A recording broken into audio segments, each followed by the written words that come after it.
And hello, everybody. I'm Bruce Casella along with Dani Gibson, and welcome to Gate to Wire. Our special guest is Thoroughbred owner Cheryl Schrier. Welcome, Cheryl.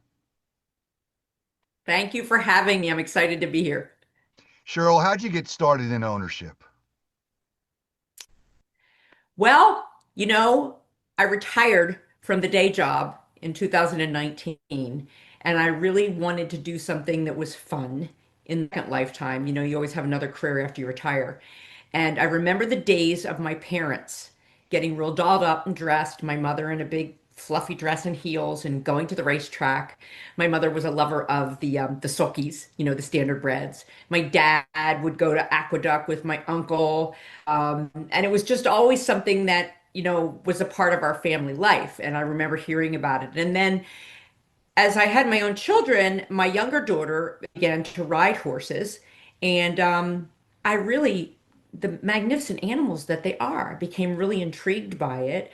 Um, you'll laugh when I tell you this or not. Maybe part of my start was I fell off a horse while I was riding with her, and I broke my back, Oh, and they Oh, thought I wow. was paralyzed.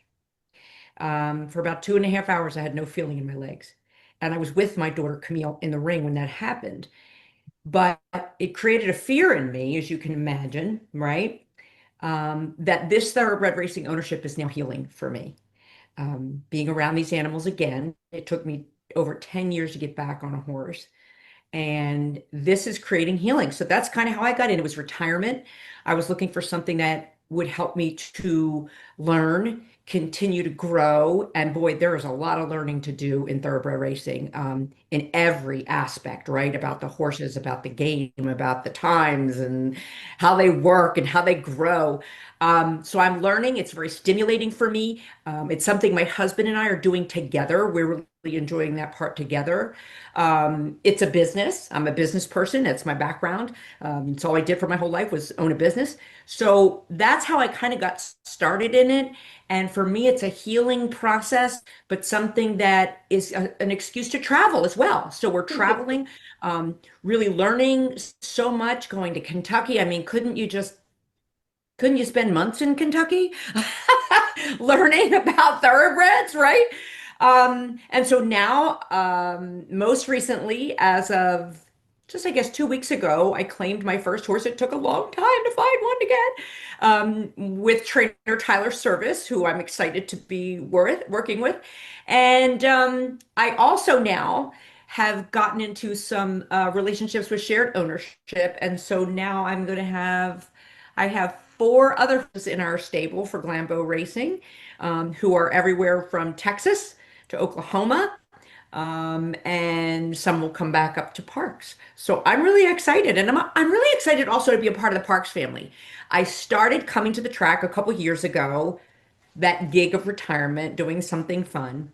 Met Dani as first time she's out there, you know, on the track, and just fell in love with it, you know. And I was like sitting there betting, and I'm like, no, I think I want to do more than this because I've met so many people there. I'm really shy, as you can tell. yeah. So I have literally met so many people that I now know at the track, have become friends with them, jockeys, you know, outriders, pony riders, other owners. And I'm really excited to be part of the membership. And I'm a positive person, and I think it's going to be great energy. I can't wait to be a part of all of it.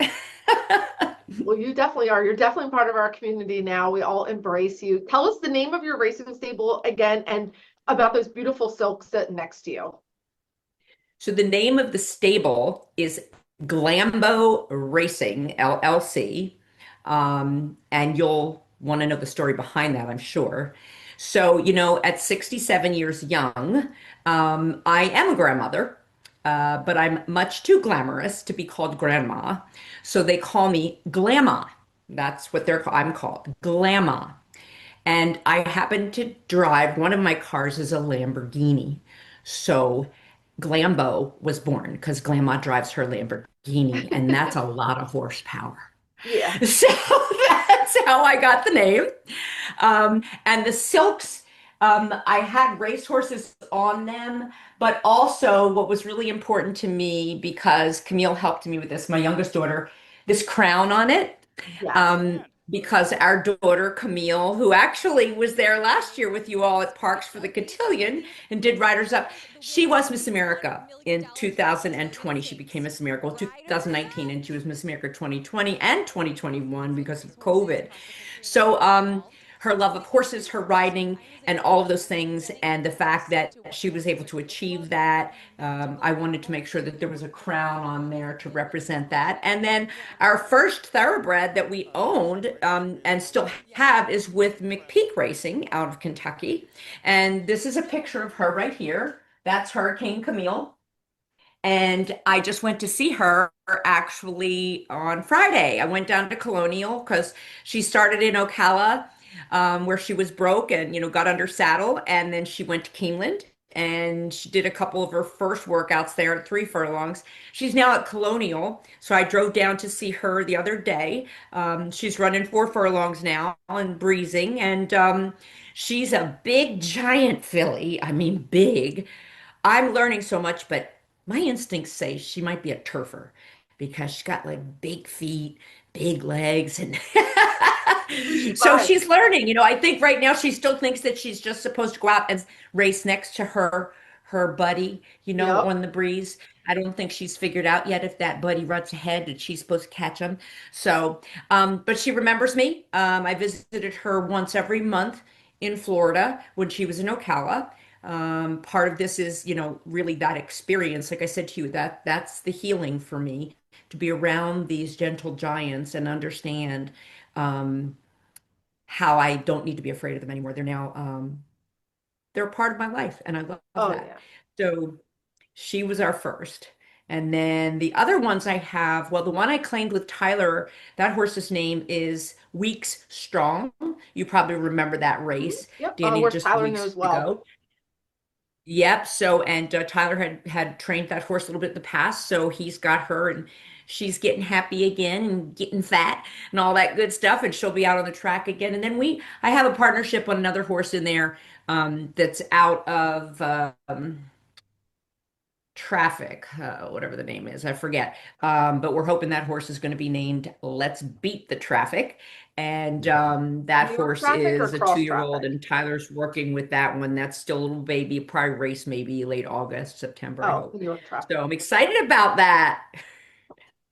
Yeah, well, I'll tell you what, you are all over the place, and I'm with, I guess, a member of the Facebook community, and you're always on there from wherever you are, and it's very exciting that you 1 minute you're at Colonial, before that you were at Parks for Thursday night's event, and then before that you were in Saratoga, and you're meeting everybody. I mean, all the like the big players too. Oh, absolutely. It's a lot of fun. And it's a different experience because people that are training in Kentucky and on that circuit, I think it's just totally different experience.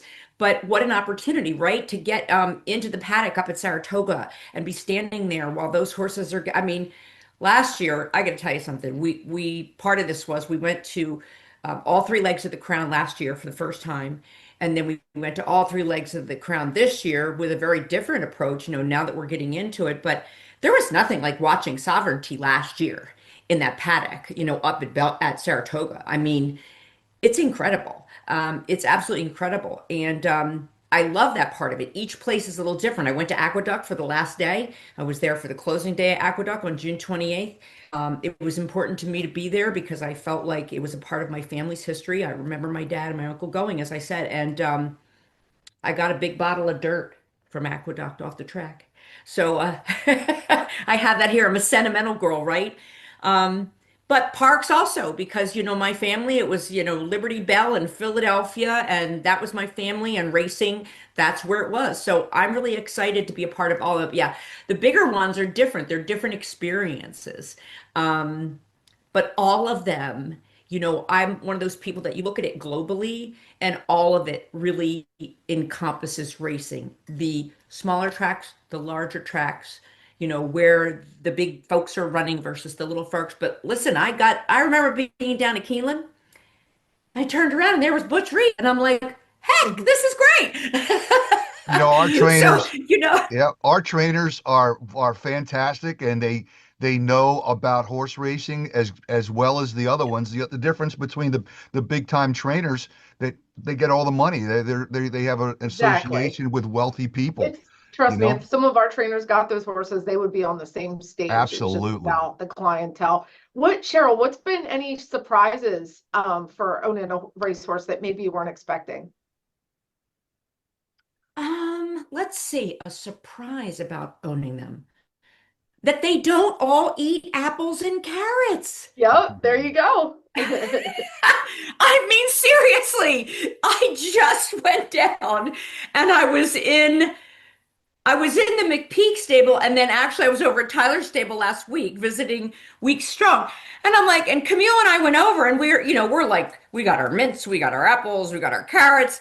I walk up and they're like, they don't know what they Yep. are. And it's like they haven't tasted them before. And I'm like, oh, well, I'm gonna love on these guys. So being able to be the person that feeds them their first apple and they're like, and they like it, that was a Yeah. surprise. Yeah. Uh, I think I expected them to be less gentle than they are. I think that Yeah. came from the Yeah. fear that I They had really are from so before. sweet. And they love And their my mom. goal, Danny, is that when I went down first time to see Hurricane Camille in Ocala, the groom that was with her, and this was a big thing for me, the groom let me hold her Oh, and alone. And that was really scary for me. That was really scary for me.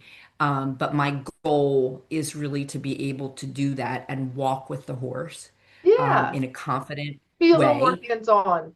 Yes, and it's That's the people fun like part. you. Yeah. Yeah, it's people like you and the people who are at parks.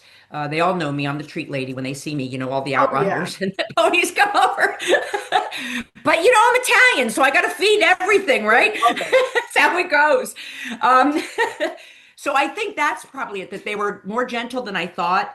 Yeah. And even Camille, she'll like when we went to the barn, she goes, Mom, just grab the harness and you can pull her over and take it. So I'm really developing a lot more of that confidence around them. And but yeah, I was surprised that they were gentle, and I was surprised that they all didn't know what carrots and apples were. Yeah. So Yeah. I'll change that. I'll change that. I got to be a part of the change. And I'm really a person that's real positive, so I want to be a part of all the things that change for the positive. Through this relationship that I'm developing all over, and at parks too, because it's home track for me, and it's I know you have important a to lot me. of ideas. How do you think people could get more involved in owning thoroughbreds? I mean, obviously the partnerships are a great way and the micro shares. It's a great way to start because it's not a huge financial responsibility. So, Yes. And I think that's a great idea. I actually have about 10 my horses because it's fun. I yeah, don't be a expect part of that it. I'm going to get any sort of ROI on that. It's really, I did it for fun so I could Yeah. follow it, and there's opportunities through that. You go into lotteries, it's a little different. You go into a lottery, maybe get into the winner's circle. But there's also, and this is how I've met a lot of people, there's also opportunities through that microshare to go to different gatherings and parties and events at each of these big races. So when you go to Kentucky, when you go to Florida, I was down at the Florida Derby, you can go and meet other people through those events. So I say, micro shares are not, to be like just forgotten. So if somebody's a little person that they don't have the ton of money to put in it, um, then that's a good way to get involved. But don't go into it expecting that you're going to get some big ROI on it. Go into it knowing that it's for the fun and the experience of it. Yeah, But some of those shares are $70, $100, so it's just fun, right? absolutely. Um, I love it. and then, yeah, and I think the other thing is that I'm learning that I'm going in through various levels of ownership. I have 25% of the ownership through Hurricane Camille with McPeak Racing, and that's a big organization. So there are opportunities through syndicates, through people like Kenny McPeak, to own portions of a racehorse without having to spend the entire amount on it. And then you're spending portions of that. And these other horses that I'm bringing on, Weeks Strong is mine, 100% mine. But these other ones I'm bringing on, I have 33, 34% of them in a partnership with two other folks. So I think those are ways that people can get involved in it without the huge commitment. It's a portion of the commitment.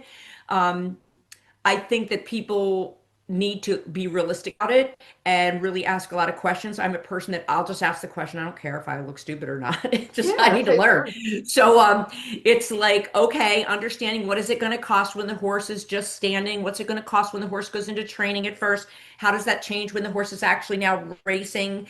And what that monthly bill looks like, you know? So I remember talking to Kenny about that the first time out, you know, and like looking at, okay, if you got a horse that's full on racing, moving, traveling and stuff, you could be $3,000 to $5,000 a month, and then you're splitting that with your partnership.